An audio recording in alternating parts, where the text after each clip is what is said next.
Huh? Isaac, Tiff, Yaakov, Lini, Justin, Michal. Okay. You're alive. L'chaim. Okay, go for it. I just want to say a very big thank you to all of you for coming along for Shiur number 2 of our relationship series. It's a pleasure to be here with all of you. I wanted to thank publicly JC and Bryna Aptan for sponsoring tonight's event here at the shul. Chazak Baruch to them. Thank you very, very much. The first class was awesome. We have a nice bigger crowd for class number 2. We're looking forward to continuation. Rabbi, thank you very, very much for leading the charge with this and inspiring us and giving us another class. And we look forward to having a good night together and going from there. Thank you very much. Okay. Enjoy. Thank you, everyone. Bruchim habayim to everyone who came out again tonight in a different setting, more formal, I guess, that we're in the Bet Knesset. I want to apologize in advance that I'm still suffering from throat problems and voice problems, so I will do my best to deliver the shiur. It might not be with as much energy because I'm, trying to recuperate the voice, but hope you can forgive me for that. Again, if you want to just grab food as I go along, I take no offense. Just go refill as you need it. To anyone that is watching this shiur online or listening on the podcast or on YouTube, this is not a shiur for anyone that is not married or not looking to get married. Which means, if you are listening with little children, stop or put on headphones. Again, this is a shiur for mature audiences, as the Havdil, they say in the movies, mature audiences only, because we are going to discuss. We are actually going. If you thought the part 1 was for mature audiences, part 2 is going to be even more. We started last week with intimacy. We're going to continue with that, but focus more on the laws of ona, the laws of sexual relations. Yes, there are laws. There are laws, everything. Judaism, you cannot do anything in life where there is not a halacha connected to it. And even when it comes to intimacy, we have halachot, we have ma'amarei chazal, we have Seitim Shomer Chachamim. Let's just recap a little bit with what we spoke about last time on how it's going to be connected to what we're going to talk about today. The parameters of the mitzvah. All this again is from the Sefer Pninei Halacha from Rabbi Eliezer Melamed. There's a whole book on this. And all the information is from him, and I'm just really giving it over.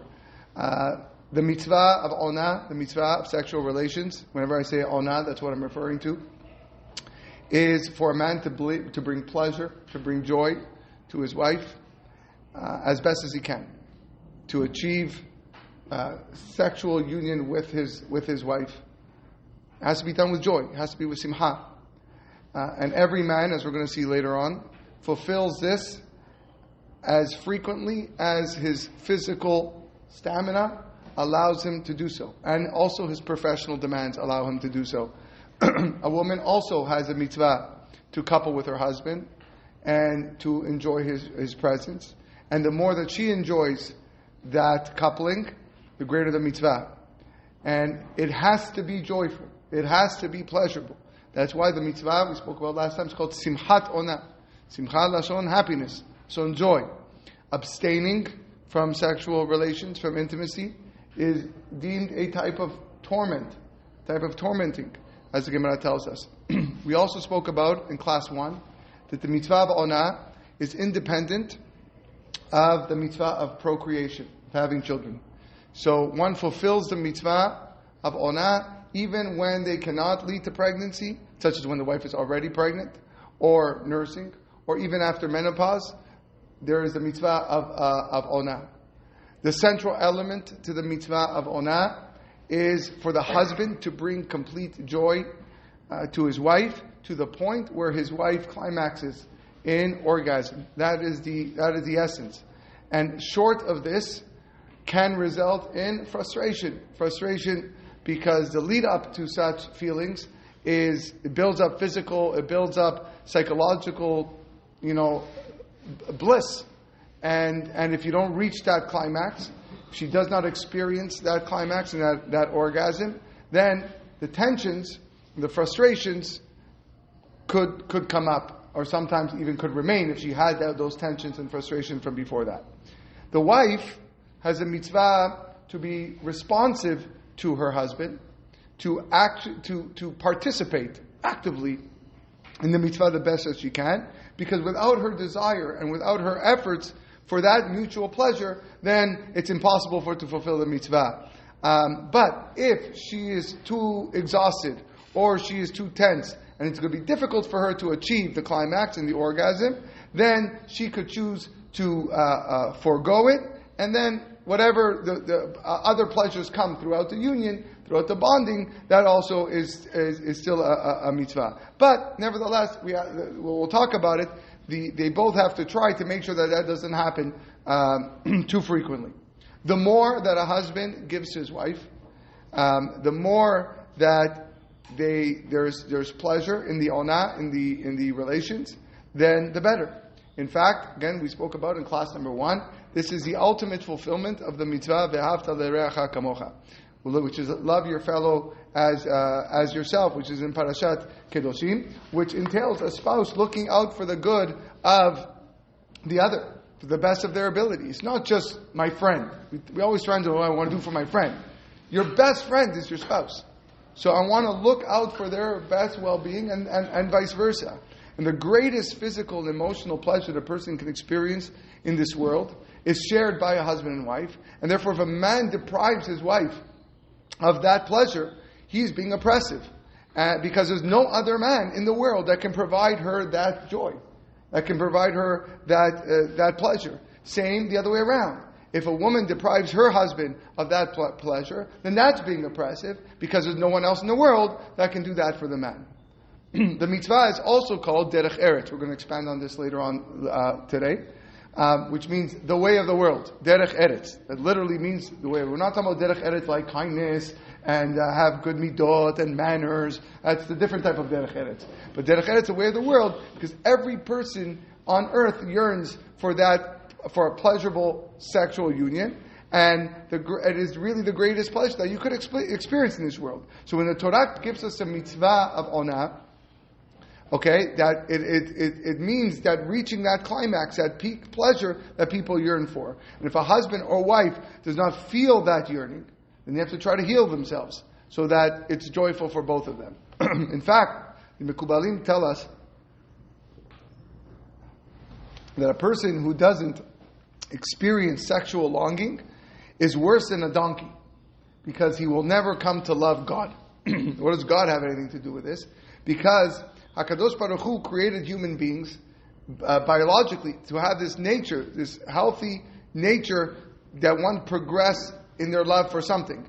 So if I don't find love for another person, then how can I find love for HaKadosh Baruch Hu? Anyone who is detached from the life-giving impulse of onah, of sexual intercourse, is far from faith. He's far from holiness, and he fails to repair the world, because there's no procreation for sure, and therefore that's what HaKadosh Baruch Hu wants to see. The obligation of onah is incumbent upon the man, incumbent upon ish. The Torah tells us she'era onata she'ara kesuta lo igra, that a man cannot withhold the clothing and the ona, which is the flesh. She'era is the flesh-to-flesh contact that he has to have during intimacy. It's always a question that is always asked: can a person have intimacy while they are clothed? I think we answered this last week. The answer is no. You have to be naked. There needs to be a flesh-to-flesh contact. That fulfills the mitzvah of she'era. Kesuta is the bed, or the bedding, and some say it's the clothing that is used during intimacy. And then there's onata. Onata is the actual conjugal act itself. If a husband does not fulfill this mitzvah properly, he causes his wife pain. There is. We actually spoke about ona being the lashon of ainui, of pain. This was in class number 1. And at the same time, if she doesn't respond joyfully and willfully, then the mitzvah is worthless. So therefore, the fulfillment of the mitzvah depends on both of them, but the primary duty, the obligation of fulfilling the mitzvah is on the man. Just like the mitzvah is on the man to marry his wife, because he is responsible to court his wife, to find his wife, to gain consent from her, and then marry her. Rav Melamed actually has he talks about beautifully the difference between men and women. There's a lot of differences between men and women, but in this aspect, that if a man doesn't verbally articulate his love that he has for his wife, and does not increase the pleasure by embracing her and kissing her and caressing her and doing everything that he needs to do, then most probably she's not going to climax. She's not going to reach orgasm.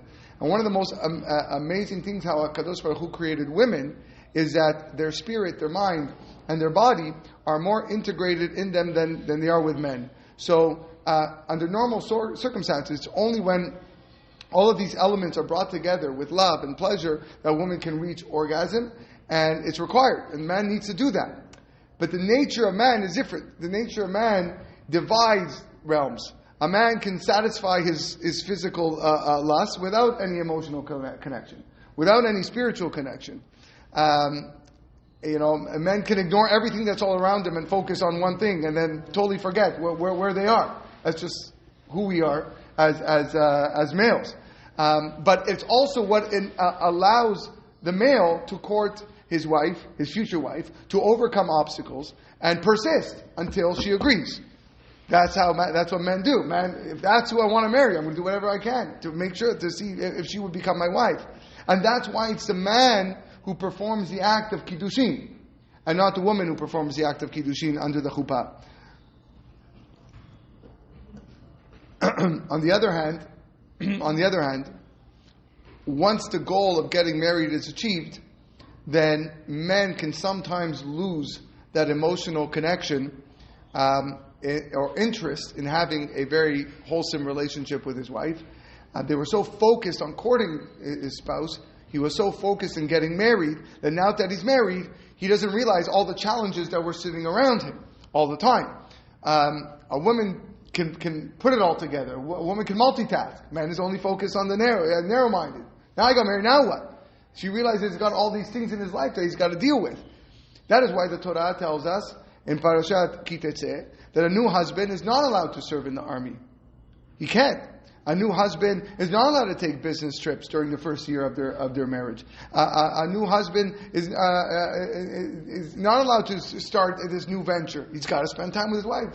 Shana achat yeh bebeto shana achat. He's got to be with his wife for 1 year, because that allows newlyweds to build that foundation. Something similar can happen during sexual relations.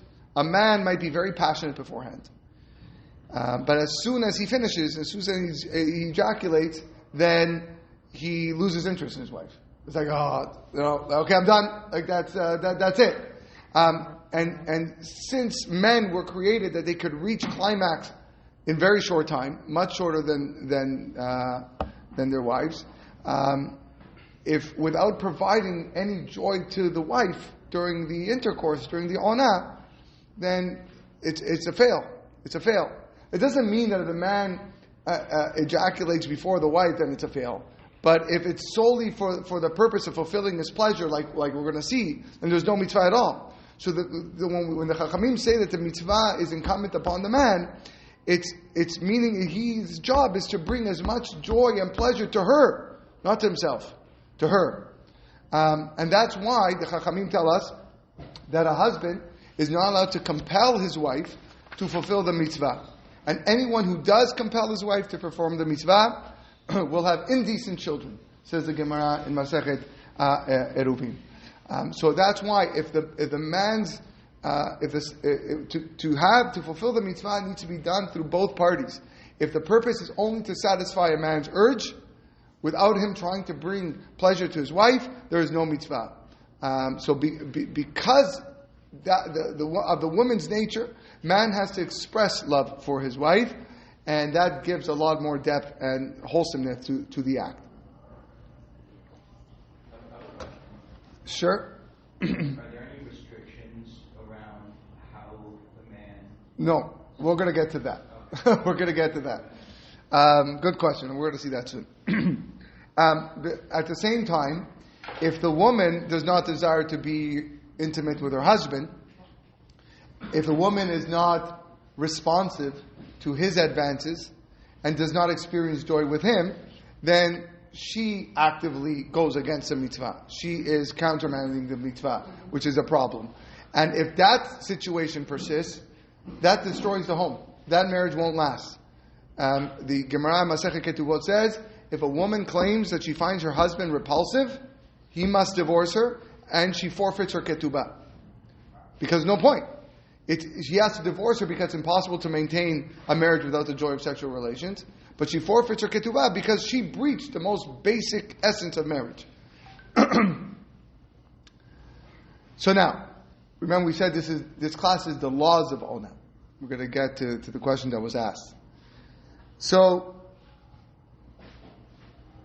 often, I'm not saying all the time, but often it is known that when a husband and wife are going to perform the mitzvah of sexual relations.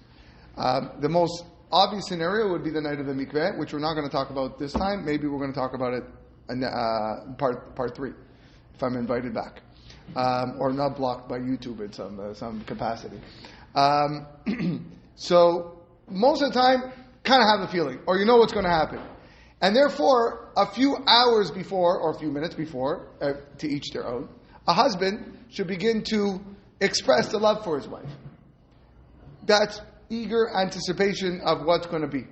That arouses the wife. It makes her filled with love. It makes her filled with desire. And that's why, during those moments, especially on the night of a mikveh, that they should not engage in controversial discussion. They should not engage in subjects that are going to lead to an argument, or a subject that's going to lead to some sort of stress in between them, because you don't want to deter and pull back from the joy of the mitzvah. In fact, Chachamim also tell us that whoever raises a subject that could ruin that joy of the mitzvah will have to answer to it in the future. What does that mean? Have to answer to it in the future. So the Gemara quotes a pasuk in Sefer Amos. Amos was one of the Trei Asar. The pasuk says, "Ki hine yotzer harim ubore ruach," that Hashem forms mountains and creates wind. Umagid la'adam masicho, and reveals his words to a person. Reveals his words. The Gemara says, what does it mean, masicho? So siyach also means conversation. The Gemara expounds here that God will hold us responsible for the excess words, the sihah that a husband has with his wife. And if the conversation that you're having with your wife prior to intercourse is not going to make intercourse better, but going to make it worse, God says, I'm going to hold you accountable for that. Because your conversation, you decide to bring up this subject that caused a whole balagan and a whole argument, a whole fight, and it didn't make the act of onam as pleasurable, desirable, or worse, you lost it altogether. Even when they're intimate, when a husband and wife are intimate, it's a mitzvah for the husband to tell his wife how much he loves her. And he should not hold back from any compliment. Talk about her beauty, talk about her character, whatever is going to bring her joy. That doesn't mean he has to make things up. Someone talking about make things up just like, but just be honest. Think how deeply you love your wife and give true compliments to your wife. You could stretch the tooth a little bit, all right? Whatever is going to bring the mitzvah to its fullest pleasure. So now what's included in this mitzvah? How does this work? To answer Ben's question. So there's embracing, there's kissing, there's caressing any part of the body that is going to be pleasurable and enjoyable for the wife. And the idea is to proceed all the way to the parts of the body where the woman receives the most pleasure, which is usually the clitoris, all right, by the vagina, and that is the area where the woman really, really feels ultimate pleasure. And like we said at the beginning of this class, that is the goal. That's the goal. So if you can bring her to that climax, then you know. Now every woman knows her body the best, and therefore a wife should not be hesitant in, telling the husband what to do, showing the husband where it is. Some men don't know. Okay, I would argue to say many men don't know, but that's nothing wrong with that. So everybody wants to feel the utmost pleasure. So therefore, she can teach her husband how to bring the pleasure. And since every person is different, it is important to have open conversations, either during or before or whatever it is, so that he knows how to increase her joy and she will respond and open up for him. For most couples, it's best for the husband to try to enable his wife to reach orgasm before him, because otherwise, like we said, he might, if he finishes first, he's going to be drained of desire, and then he won't be able to go on. It seems to be, he brings down that in the olden days, women were able to achieve climax and orgasm even without penetration, even without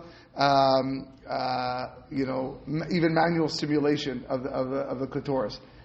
Nowadays, it seems that that's very difficult to do, and women kind of need that manual stimulation. It's always been the way of the virtue of the Chachamim. And we have to remember this. The Chachamim are willing to speak about this in the Talmud, the holiest book that we have. It only goes to show you how holy this mitzvah is. Don't think, God forbid, that everything that we're talking about here is just because we're discussing and using expressions that are for mature audiences. That is not holy work. The Gemara spends pages and pages. The rabbis are talking about this because they understand what it is. For that reason, the Chachamim talk about or admonish fathers who marry off their daughters to Ameh Haaretz. Ameh Haaretz literally means coarse ignoramuses, people that are not Talmidei Chachamim. What does that mean? The Gemara compares it. If someone marries off his daughter to an Ameh Haaretz, it's as if he tied her up in front of a lion. What does that mean? That just like the lion attacks and devours the prey without any shame, so too, Ameh Haaretz, all he cares about is just fulfilling his own desire. And he penetrates his wife, and he gets it done with, finished, and that's what it is. That's what happens. But if you marry off your daughter to either a Talmid Chacham or to a scholar, someone who understands the kedusha of this, and you know what the act of onah is all about, then it's not just about satisfying my own urges. It's not about bringing my wife pleasure. It's the opposite. It's all for her. And that's why, having that in mind, when the Chachamim say a Talmid Chacham, it's not just a Talmid Chacham. The guy sits and studies Gemara all day, and the guy does Chumash and Rashi every week. That's also good, for sure. But it's talking about knowing the kedusha of what's involved, the holiness of what's involved with this act. We spoke about Derech Eretz. Refill.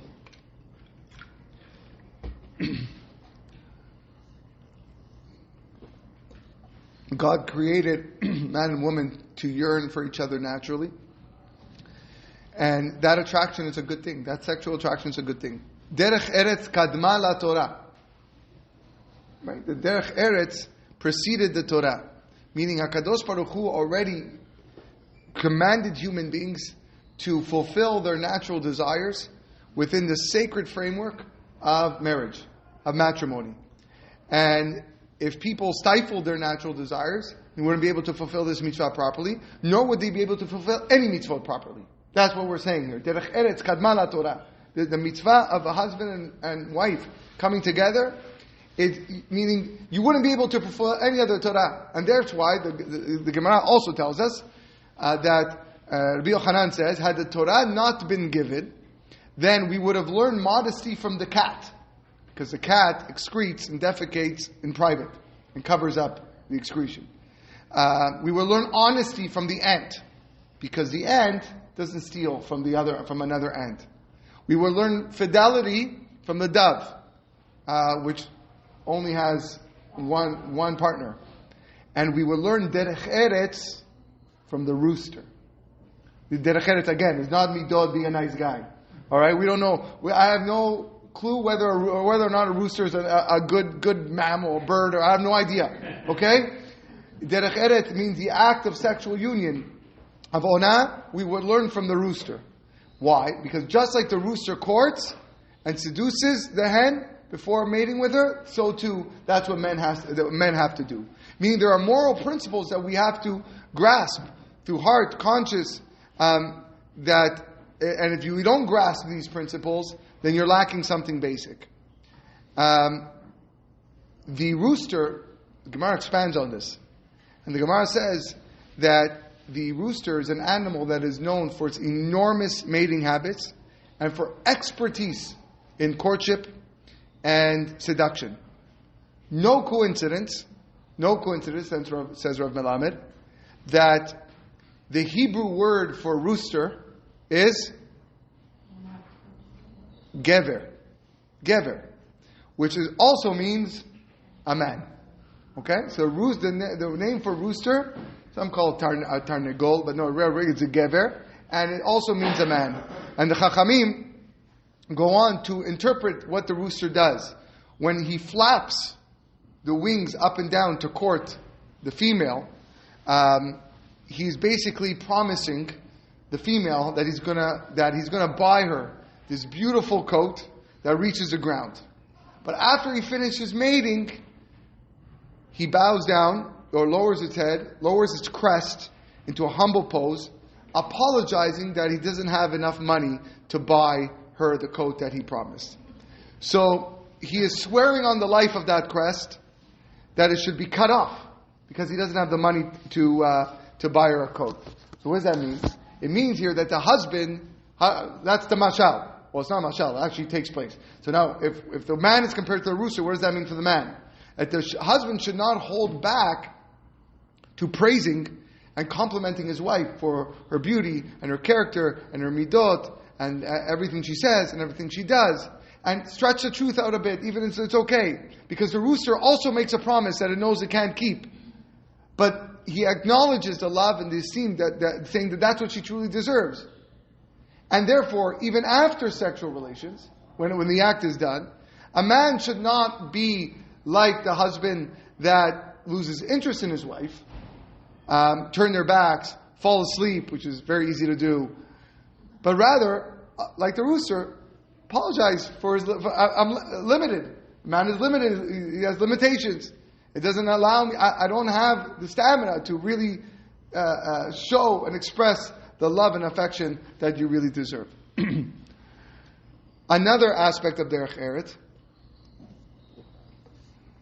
that we can learn from the natural world is that it's the man who must initiate the intimacy, because his desire is more external, it's more obvious, and becomes apparent faster. And through that arousal, the wife must reciprocate and respond in kind.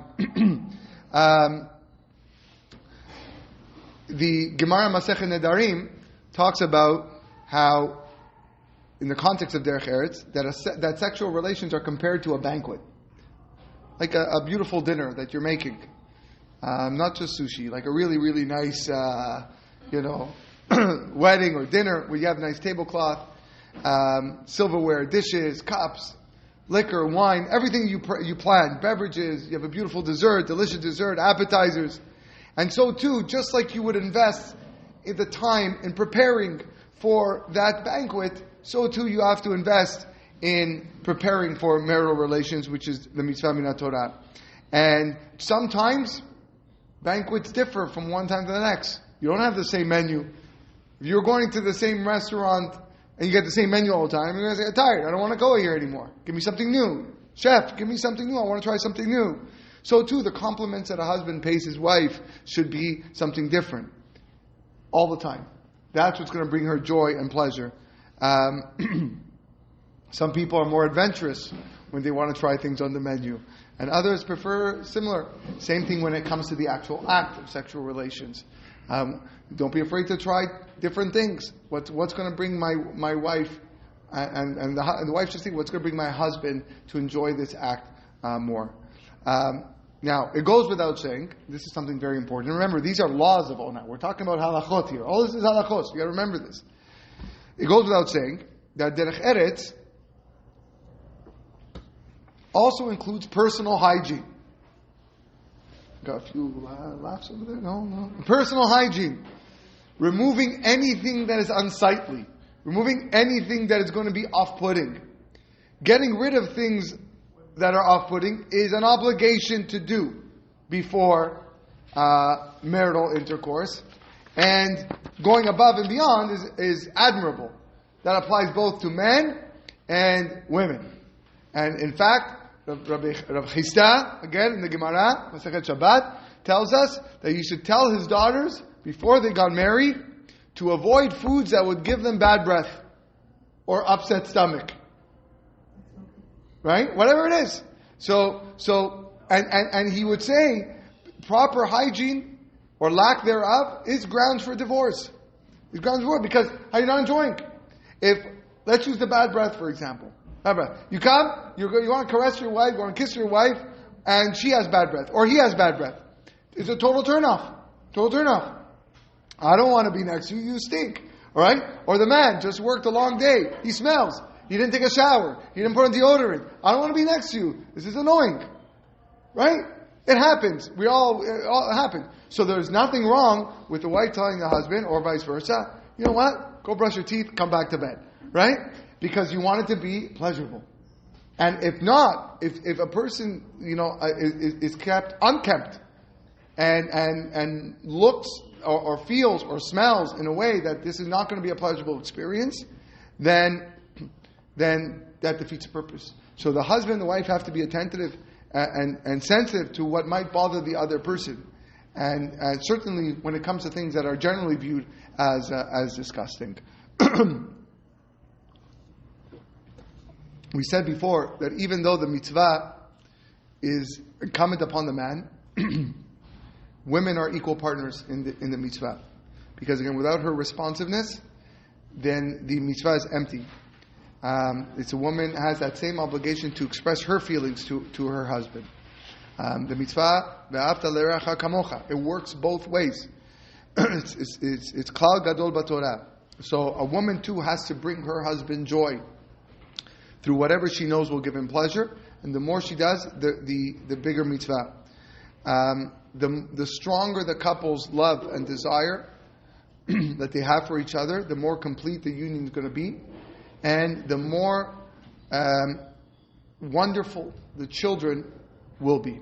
The rabbis tell us that when a woman feels intense desire to be with her husband, she's connecting mamash to the root of hayut, to the root of life and unity, and therefore, as a reward, she's going to have children who are going to have the utmost refinement and who are deserving of redemption, who are deserving of freedom, deserving of liberty. And when we quoted last class that this is what the Chachamim meant, that in the zechut of the Nashim Tzadkaniot, of the righteous women of the generation, the Jewish people were redeemed from Mitzrayim. Because of the virtue of wanting to be with their husbands and their expression of desire, even though they were working as slaves all day and they probably barely even saw their wives, they gave birth to the generation of redemption. Those were the children that saw the splitting of the sea. Those were the children that in some of them may probably even entered Eretz Yisrael. So how does that happen? How does a woman increase love? One way to do it is to adorn yourself with jewelry for your husbands. You would think this is something that is anti-Torah, right? Or perfume.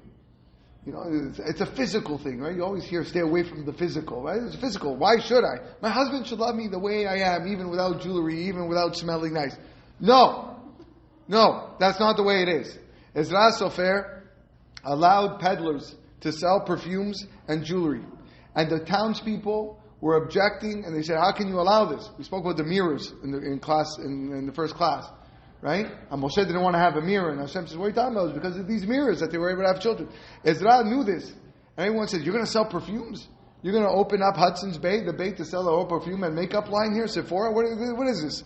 We don't care about looks. We don't care about physicality. There's truth to that statement. Azaz says, yeah, but not when it comes to contributing to a husband and wife's relationship. Because we don't want women to be undesirable to their husbands. According to the Midrash, HaKadosh Baruch Hu beautified Chava, braided her hair, so Adam would love her more. And the main purpose for a woman to wear accessories and jewelry and perfume and makeup is for her husband to desire her more. In fact, Rabbi Chai Gaon writes, very strong statement, may a curse fall upon the woman who is married but does not adorn herself for her husband. And a curse befall a woman who is not married yet adorns herself. Because then she's just looking for trouble, right?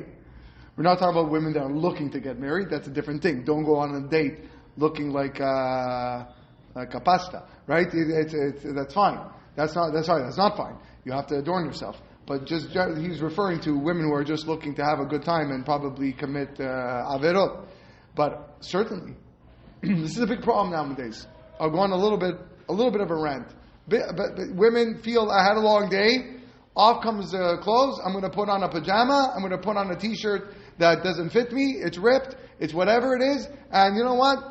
Here I am. And your husband comes home. He's exhausted, and that's what he sees. That's what he sees. How do you expect the husband to show love, to show affection? And then you're going to complain, my husband doesn't love me. My husband doesn't show. My husband doesn't kiss me. He doesn't caress me. You look yourself in the mirror. Why is it that your hair is disheveled? Why is it that you have no makeup on? I'm saying over there. It's not you're going to a wedding and you got to really sit there for 30 minutes. It's not what I'm referring to here. But a basic makeup, a basic hairdo, put on a nice dress for your husband when he comes home. That's something that is very important. And I think is lacking a lot in today's society. And I get it, people are tired and they just want to get out of their work clothes. I'm still in my work clothes. It's almost like I go to sleep with this, right? It's like almost 9 p.m. But okay, I get it. Everyone wants to just take this off. But if you haven't seen your husband for the day, and sometimes more than a day, and you want your husband to feel attracted to you and be attracted to you and love you and caress you and be intimate at night, then look the part. Look the part. Girls don't care about the other way. It doesn't work so much the other way. A husband can walk around in a t-shirt and shorts, and the woman will be fine. Okay, it's just as long as they don't smell, like I said, then it's all right. But men really do care about this, and I think it's not spoken about enough. Because when a woman does not show love for her husband, does not long to be with him, she drains the joy from his life as well. The Midrash says there is no end to the goodness of a good wife, but there's also no end to the badness of a bad wife. And also, the Chachamim would tell one another that I would rather die than be with my current wife, because it was so bad, because she was holding back everything for them. It wasn't giving the man any joy, any pleasure. And that's really how far it can go. So that's really a message for the women listening and the women in the audience. A woman who seduces her husband to fulfill the mitzvah of onah, the rabbis tell us, will have children who didn't even exist like the generation of Moshe. Big bracha. Meaning if you perform acts, propositions to your husband, dress nicely, cuddle with him, kiss him on the neck, whatever it is, and then you have children from that union, children like the generation of Moshe, even better. That's what the Gemara tells us. Who did something like this similarly? 2 weeks ago, Leah Imenu. Yaakov comes home from the field in the evening. Story with the flowers, right? Reuven, this, Daim. And Leah says, I'll trade you. I'll sell to you, just so that I can be with Yaakov tonight. And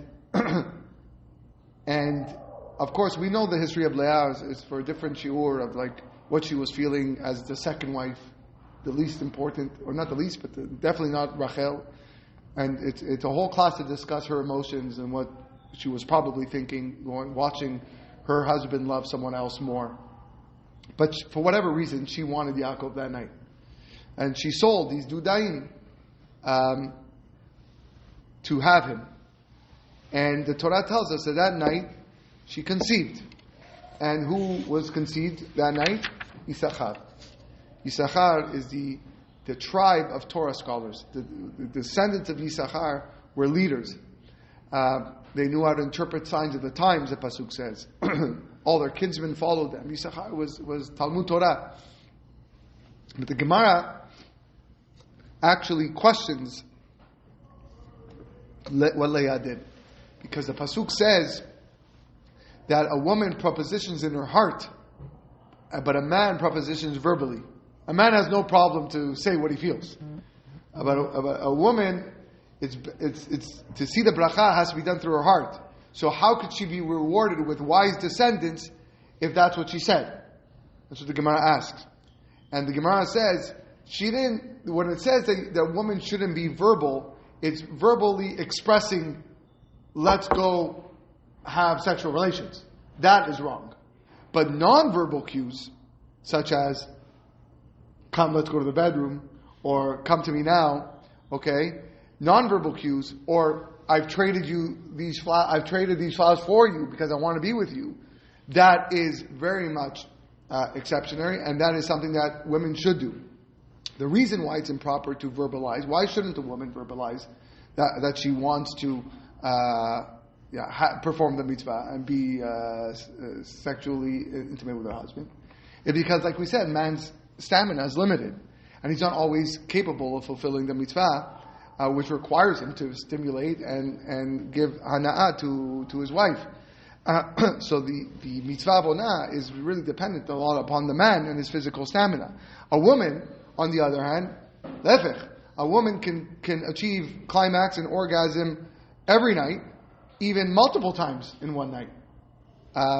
And even when she's tense, even when it's difficult for her to achieve orgasm, she can still be responsive to the advances of her husband and take pleasure in his joy. So if she were to proposition verbally and explicitly, when he's in a state that he can't do it, or he doesn't have the stamina, or for whatever reason he's too tired, she's humiliating him, or he will be humiliated from that. Instead of eagerly anticipating the relations, he's going to start dreading the relations, and because he's going to fear, I can't do what I'm supposed to do, and therefore that anxiety that comes as a result could even lead to impotence. It could lead to other things, problems. So therefore, non-verbal cues, and then hopefully the husband will respond. Also, when a husband is so depressed or powerless that he actually feels impotent or devoid of his vitality and the ability to perform the mitzvah, and he doesn't possess the strength to stimulate, let's say, an erection strong enough for sexual relations with his wife, and this happens. There's a sickness called, it's not sickness, ED, erectile dysfunction. So if a person suffers from that, then if he's fortunate enough and his wife is expressing a lot of nonverbal cues, like even a warm embrace or a kiss on the neck, whatever it is, it can revive him. It really can revive this person. It can awaken him that desire to fulfill the mitzvah properly. The last thing we'll talk about today, because we're already at 45 minutes, is time flies when you're having fun. Is the times of Ona. How often should a person perform the mitzvah? Again, it depends on a man's stamina and profession. The Mishnah tells us in Masechet Ketubot, we learned this Mishnah in part 1, that the time of Ona is daily for Tayalim. We'll talk about who Tayalim are. Twice a week for laborers. Once a week for donkey drivers. Once in 30 days for camel drivers. Once every 6 months for sailors. Those are the 5 categories of people in the Mishnah. There was no stock traders in the Mishnah. They only spoke about these 5. So now, who are the Tayalim that performed this daily? So, some say the Tayalim were healthy people with jobs that were easy, stress-free jobs, maybe CEO of companies that already made it big and didn't have much to worry about. And therefore the mitzvah was each night. Others say that Tayalim were, again, very secure financially. They didn't need to work at all. They had inheritance, and therefore for them, any economic disturbance didn't really affect them. They had peace of mind. Laborers, the second category, they worked locally, and they had to do the mitzvah twice a week.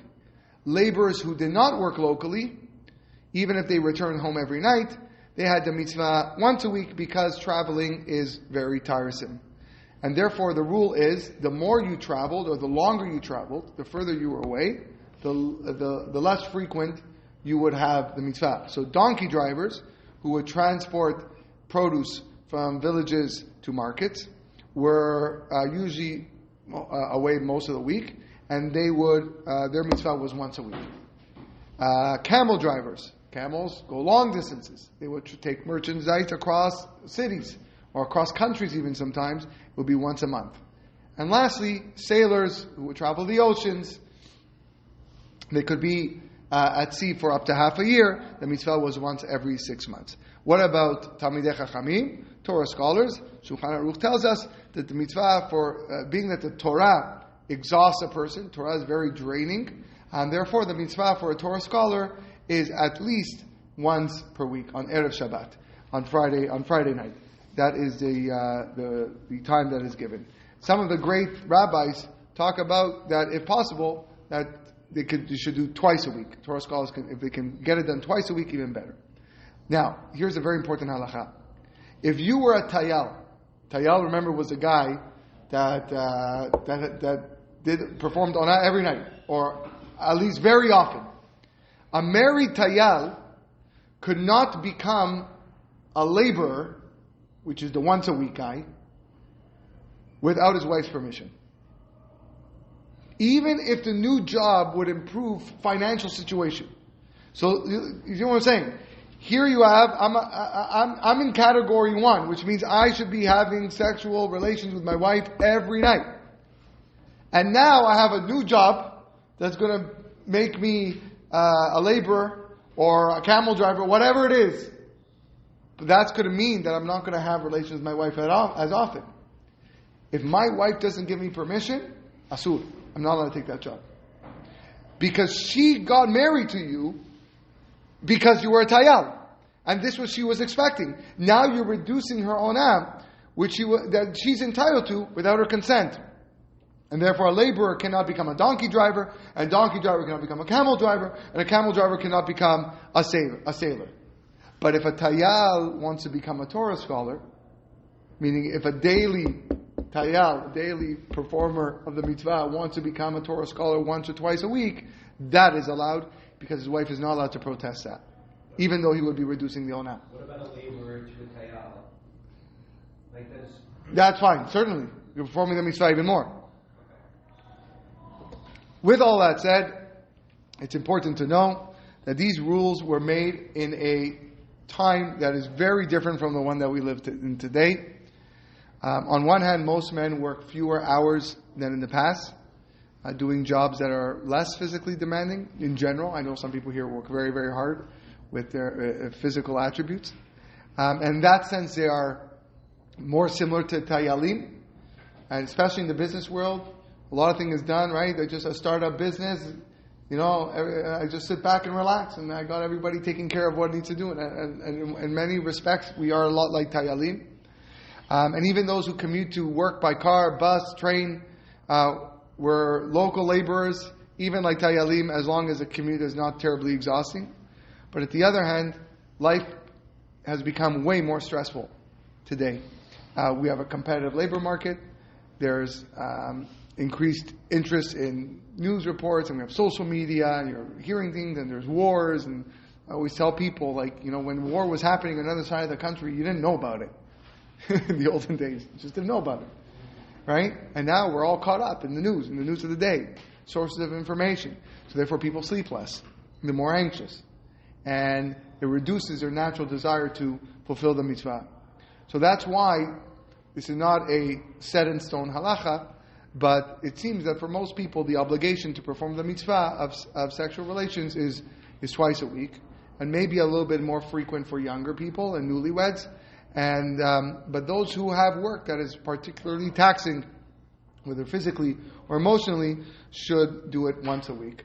And if men are living the life and they don't have exhausting work and they have easy professions, and then they're obligated even more than twice a week, and they can even do daily if they have the stamina and their professional duties allow them to. And that's what it is. In addition to setting the obligation to ona, in addition to what we just said here about the times, which we said it's about most men for twice a week, depending on the person. It's also a mitzvah for every husband to have relations with his wife when she desires him, as long as he has the strength for it, as long as he's able to consummate the union. So that means if I did my twice a week on Monday and Wednesday, but my wife really wants to be with me on Friday night, all right? It's not no, we already checked off twice a week. I'm sorry, you got to wait till. No, it doesn't work. You'll also have a mitzvah to fulfill the desire of your wife. There's two parts. There's the set times based on the husband's health and the workload, and also there's the other part of the mitzvah, which is when the wife's desire is aroused, and the husband has to be responsive to that. In light of the second component, when the wife wants it, there's a question that arises, and we'll conclude with this. Why does the Torah have to set times to begin with? Why not just, okay, whenever we're in the mood, that's when we perform it. And sometimes I'll go 2 weeks with nothing, sometimes I'll go a week with 5 times, 10, I don't know. Why does the Torah have to give us set times? For ona, kesuta, onata, lo tigra. So, Rabbi Melamed brings 3 answers to the question. He said, number 1, as years go by and people get older, life's demands grow. And therefore, since sexual relations aren't as new and special as they were at first when a person got married, the couple is liable to push it off. One time it's because he's too tired, one time it's because she has a headache, one time it's because they had a bad day at work, or my stomach's not hurting, and therefore they forego the mitzvah. And deep in their hearts, they're hurt that they're not fulfilling this mitzvah, and they're not yearning for their spouse. And when you're not yearning for more intimacy, there begins to lose interest, and that's not good. And therefore, we have set times, twice a week, once a week, whatever it is, who you are, set times to make sure it happens. And only on rare occasions, when things are especially very tense, a person can forego the mitzvah. That's reason number 1. Reason number 2 why we have set times is because if we only waited for our spouse to express a desire for the mitzvah, then what would happen is you're always going to have one spouse who's going to be more in the mood more often than the other spouse. And that spouse will be ashamed. Oh, I'm the one that's always giving. I'm the one, maybe I should hold back a bit. I'm always the one to initiate. And in contrast, when both the husband and wife know that they have a mitzvah to fulfill, they're going to fulfill it on a regular basis, regardless of the mood. And then you can save the additional times for when the other spouse is showing that extra love and desire. And lastly, the mitzvah has to be done with full attentiveness, as we spoke about earlier. The mitzvah has to be done with paying attention to tiny details, like the banquet, like the nice napkins, preparation, the physical connection, the caressing, to getting them in the mood, and how frequently should the mitzvah be done. The rabbis assess this so that it could be done in a wholesome manner, and that's a consequence. If a man goes too far beyond the frequency, then there's concern that it's going to become superficial for him. Be concerned that it's going to be something he just does to satisfy his urges, his yetzer, and we don't want that. So, and therefore, because the unique joy would go away. So to avoid that, to ensure that mitzvah is fulfilled properly, The Chachamim set a frequency, a set frequency. And that is, again, just a general guideline of what needs to be done. But the idea here is, what we spoke about tonight, is that although it's a man's mitzvah to perform it, really it's a partnership. Really each side needs to kind of feel what the other one is feeling and make it the most important and holy mitzvah that we have.